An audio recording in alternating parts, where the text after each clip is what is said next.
Welcome to the Master Cars Pro channel. Today we'll talk about the problems and weaknesses of Nissan Primera. The Nissan Primera estate is the pair of sensible school shoes your mom forced you to wear when you were a kid. It's never gonna turn heads, but it's a practical, cheap family estate that you can depend on to give years of reliable service. It's a pretty decent drive too. In fact, it's more sporty than many sports saloons on a twisty road. Although the payoff is a firm ride, especially on motorways where it can get tiresome, go for the 1.8 or 2.0 petrol engine and you'll get a sweet reviving motor with respectable performance and quite crushing ability.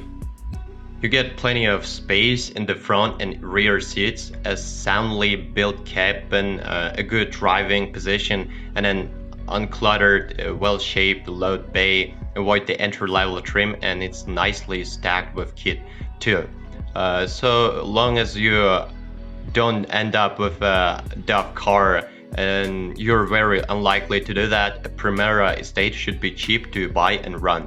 Even if you are unfortunate enough to get one of the rare troublesome examples, it shouldn't be too expensive to fix. According to Warranty Direct, Nissans are among the cheapest cars to repair.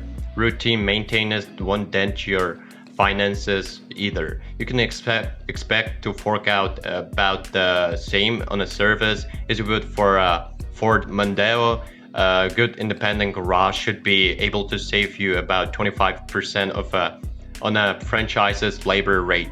Fuel costs are on par with most family estates, officially mid-30s to the gallon for the 2.0 petrol, high 30s for the 1.8 and 1.6, and low 40s for the diesel. Generally, the Primera is a robust, reliable car capable of high mileages if it's serviced on time, so look for a caring owner. The Primera tends to attract them, brandishing a vat of all service receipts.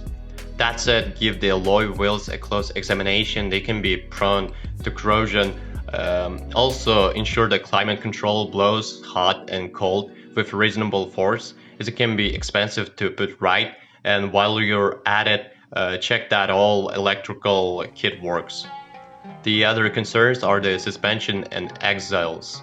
Listen for clunks and watch out for cars that pull to one side, handle badly, or crush through bumps, uneven tire, where it can also point to suspension trouble. There were problems with engines stalling on 1.6 and 1.8 cars sold in 2001. All should have been dealt with following a recall, but it's worth checking. The 2.0 petrol is the one to go for. It has all the muscle you need for load lugging, doesn't drink too much fuel, and is relatively easy to track down. We wouldn't be averse to a 1.8 petrol, but you should steer clear of the 1.6 petrol. It's too witty and no more fuel efficient than the 1.8. The 2.0 diesel is hardly and easy on the juice, but is unrefined, so unless you're a high mileage driver obsessed with fuel economy, give it a miss. The 2.0 petrol was available with a CVT, continuously variable transmission, automatic gearbox, but steer clear of that too. It's unrewarding and saps fuel. And while we're on about things to avoid, don't bother with the entry-level E models, as they are too Spartan. The S trim gives most of what you need, but SE has worthwhile extras, and Sport brings smart alloy wheels and aluminum trim, so either of them are the best bet. Well, if you are the owner of this car, then please describe the problems that you had to face during the operation of the car. Perhaps it is your feedback that'll help viewers when choosing a car. That's it for today. Thanks everyone for attention. It isn't much work for you to subscribe to the channel. See you soon.